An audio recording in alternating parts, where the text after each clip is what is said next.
Hey everyone, my name is Brandon. Welcome back to Cinefessions, where we talk all things media. And this is a bit of a weird 4K review today because I am about to spend some time talking about an out-of-print 4K release of the Bob's Burgers movie. Now, if you don't know, this 4K steelbook was available exclusively at Best Buy, and this is the only way, as of filming at least, to get this movie on the 4K format. I have no idea why they did that. Such a weird thing. They did that again recently with The Clerks 3. The only way to get that is on 4K is through Best Buy in the steelbook. So anyway, this was one that I was fortunate enough to pick up when it released. Now it is, like I said, out of print. At least it's not available at Best Buy. There are some on eBay, but the prices are kind of ridiculous. They range from like $70 down to $40, so it just depends if you get lucky or not. But that said, I still want to talk about this movie because I finally watched it after binging like the last 4 seasons over the last month and a half now. And so I spent all that time. I figured, let's talk about this one. I love Bob's Burgers, so let's talk about the Bob's Burgers movie on 4K. So before we get into it, if you have a second, please hit that like button down below. That engagement really does help me out. But with that said, let's not waste any more time at all. Let's dive right in to my 4K review of the Bob's Burgers movie. I'm gonna guess if you're watching this review, you're already a fan of the TV show Bob's Burgers, but if not, for whatever reason, basically we follow our Belcher family here. We have Bob, and then his wife Linda, and then his 3 kids, Tina, Louise, and Jean. And it's basically the story of their lives running this little restaurant that they run. And Bob is the cook. He's a chef and he loves burgers, and so that's what his restaurant is. And it's just following their antics. And the movie basically picks up where all of that leaves off at the end of season 12. We are currently, as of filming, in season 13 right now. So I have long said that Bob's Burgers is one of my all-time favorite TV shows, period, regardless if it's animated or not. This one and Family Guy, I absolutely love Family Guy, American Dad. I'm a big Seth MacFarlane fan. And so this is not in the same vein as Family Guy or American Dad. Those are much more like vulgar comedy, I guess, if you will, where this is a lot more family oriented. My daughter has recently started loving this, probably because we've been watching it so much. She really likes Louise because she wears these cute bunny ears all the time. And so it's definitely a show that you can watch with the whole family. And it's just so good. I love these characters, as does the rest of the world, because it's been doing so well for the 13 plus years now, which is nuts. So anyway, leading up to this, I wanted to make sure we were caught up. Does it matter? Do you have to have watched any Bob's Burgers before seeing this? Honestly, no. If you look at Letterboxd, there are a ton of reviews saying, I've never watched the TV show, but I still thought this was pretty good. So this is a good film in that you can have never watched the show previously and still enjoy what's being delivered here. Now, I'm not going to lie and say that I probably enjoyed it more than someone who hasn't watched it before, just because I have the history and the backstory of these characters and these circumstances. And so, yeah, I probably enjoyed it more than someone who has never seen it. But still, you can watch this one without having seen the show. This could be your introduction to the world of Bob's Burgers. All right, I'm already taking too much time here, so let's get into this. The Bob's Burgers movie is directed by Lauren Bouchard and Bernard Derriman from 2022. It's also written by Bouchard along with the show co-creator Nora Smith. So the only new one to this team in this film from compared to the original series is Bernard Derriman. And his influence is felt right from the beginning because he brings in a whole lighting aspect to this, which they don't really touch on too much in the series. And so it's interesting. We'll talk about that a little bit more as we go. But basically with this one, we are following the Belchers as they are trying to make a loan payment that is due in 7 days. And if that loan payment doesn't get paid to the bank, then they will repo the equipment that they've used to purchase with this loan. So basically, it'll shut down the restaurant. So they have 7 days to figure out how they're going to get enough money to save the restaurant, essentially. But what happens is a giant sinkhole appears in the front of their restaurant, blocking the front door. So business is basically stalled. They're running out of time. How are we going to save the restaurant? On top of that, at the very beginning, it jumps 6 years into the past where a murder happens, which is totally nuts for Bob's Burgers. And ends up that there's a body that was put in the ground and that is uncovered with the sinkhole.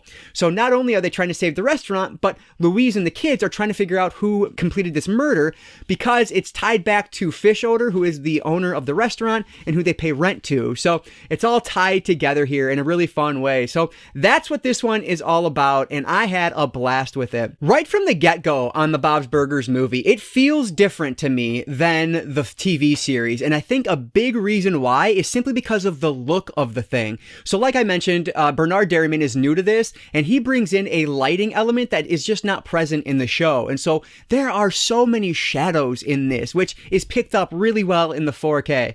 So typically we'll be watching this on Hulu. That's how we watch through the Bob's Burgers series. And you're watching it in streaming 1080p, which of course is never as good as disc, at least in my house.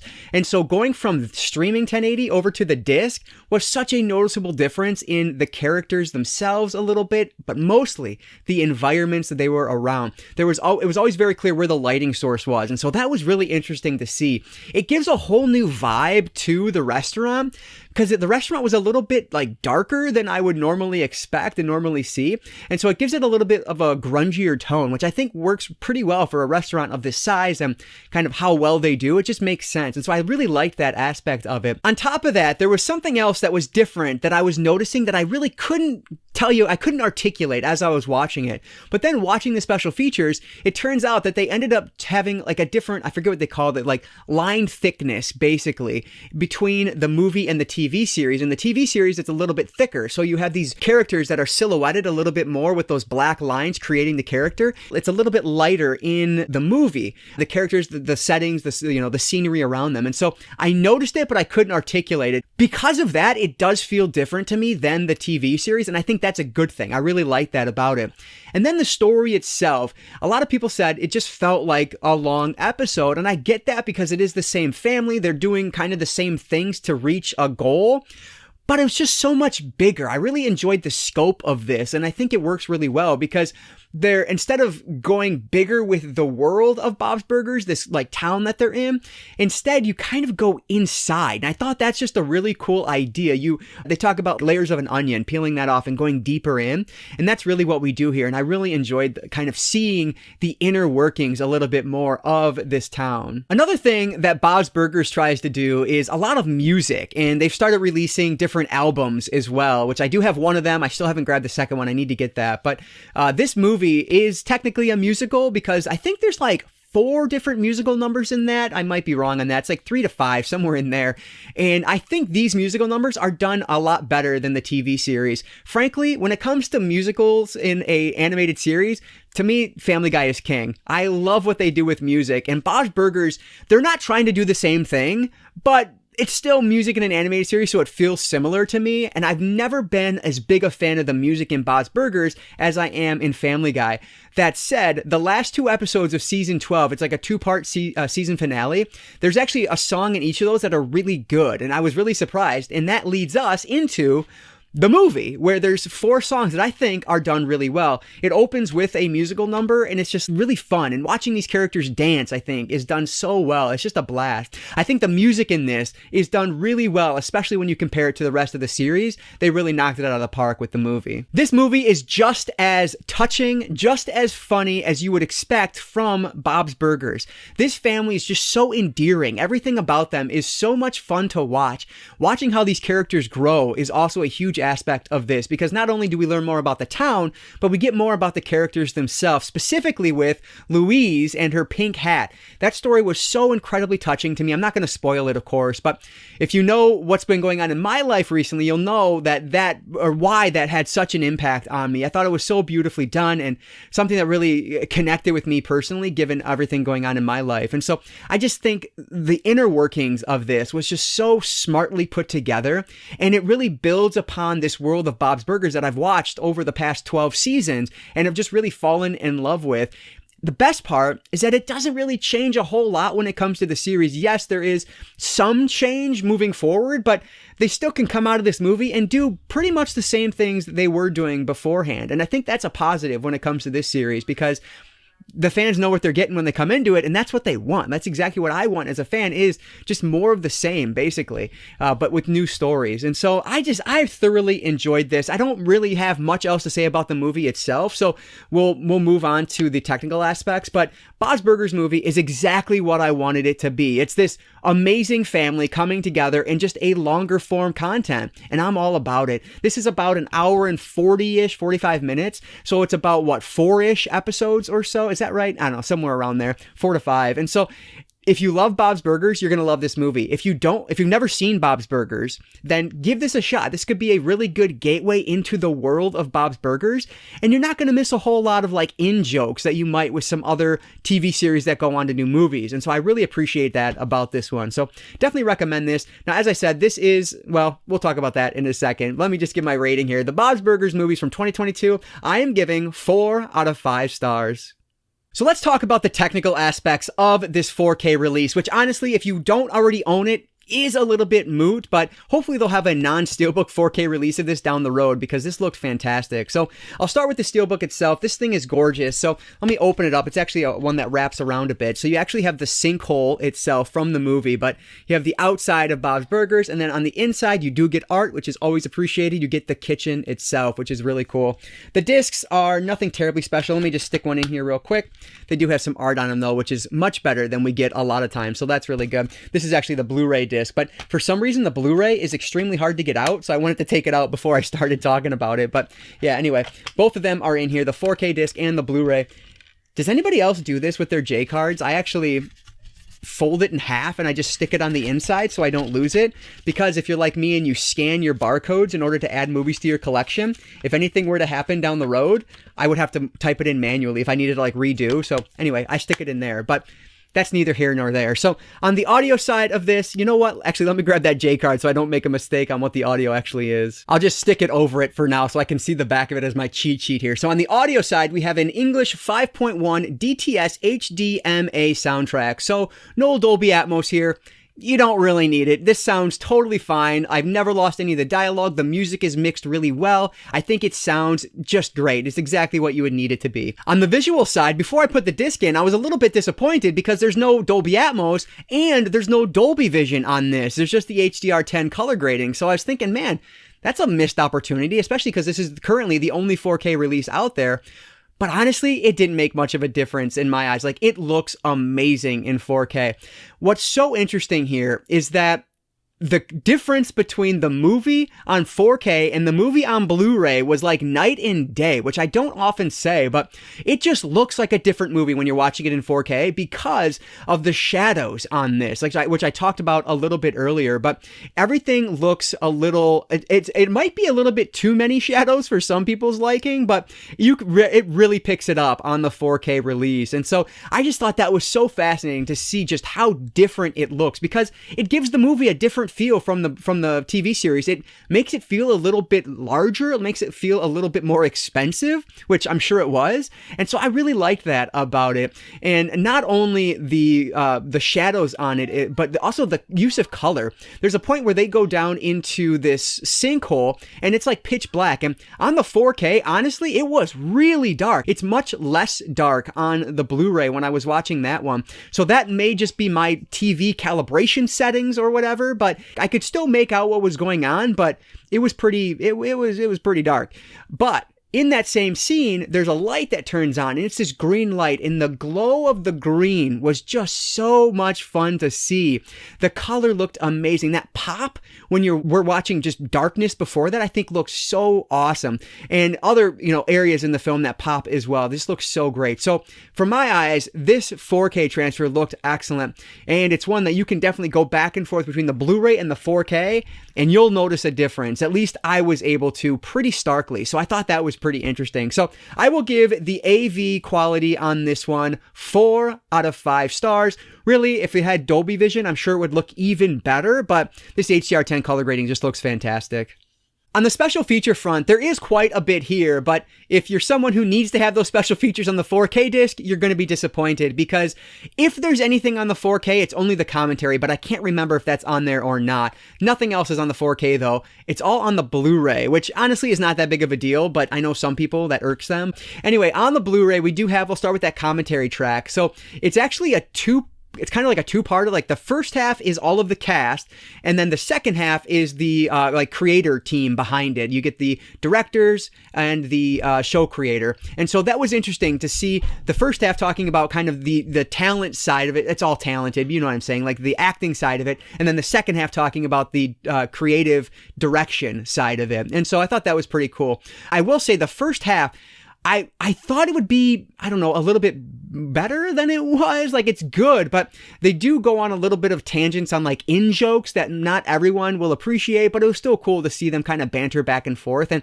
it's so trippy because like basically all of them use their normal voices for these characters with like slight tweaks. And so just hearing them talk, it's like hearing Linda, it's like hearing Bob. It's just so crazy. But I thought that's fun. And then the second half, you're getting into more of that technical side of things. And so if you're interested in like the tech side of animation, that one's really cool. They do talk a lot about the lighting in this too, which is probably why I'm talking about it so much, but it's very noticeable in here. On top of that, we also have it's about 18 minutes long. It was a making of featurette. They talk about the show's creation at the beginning and how they started doing live performances and then go on to the actual movie itself. I thought this was great. It's just Lauren Bouchard talking, but it's done like over some like deleted scenes and things like that. So I thought this was really good. And then there are other deleted scenes. Now, I think there's 3 of them, if I'm not mistaken. My only complaint with the deleted scenes is that there's not enough. Like in the making of documentary, they talk about some other deleted scenes that were in there, but they don't actually have them in the deleted scene section. There's only 3 of them, and which is a little bit disappointing because there's other things that they've done this. It's called like Animatrix, I think it was.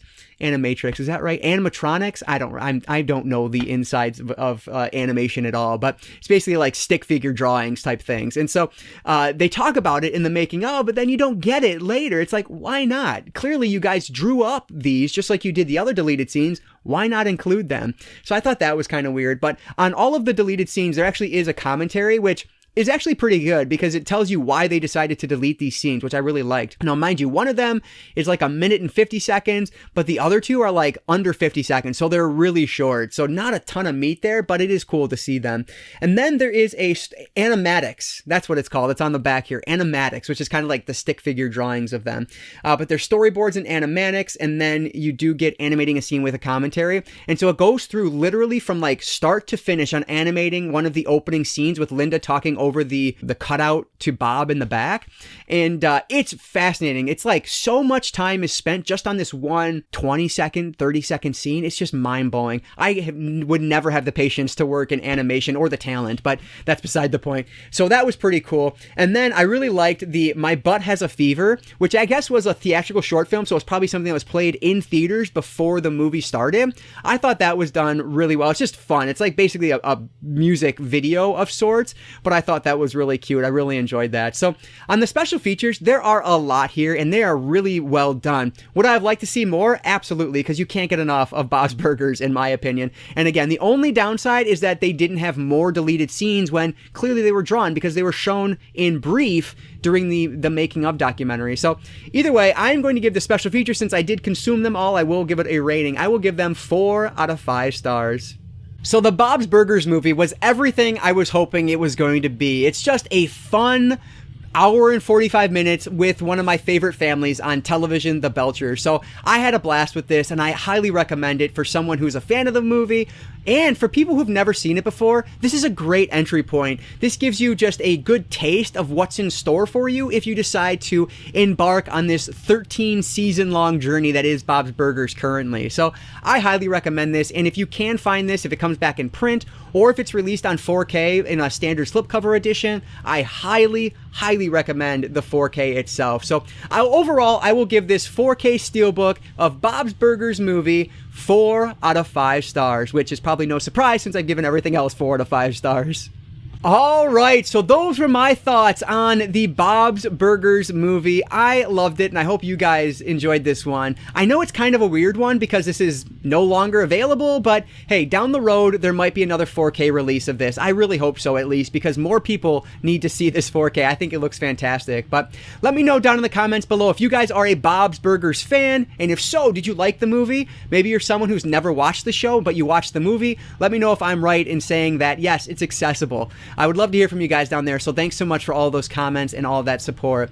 But as always, if you guys enjoyed this one, please hit that like button down below. That engagement really does help me out, and like I always say, I don't just talk movies, I talk all things media, be it books, movies, video games, graphic novels, manga. If it's media related, I'm interested in it, and if you are too, you might consider subscribing.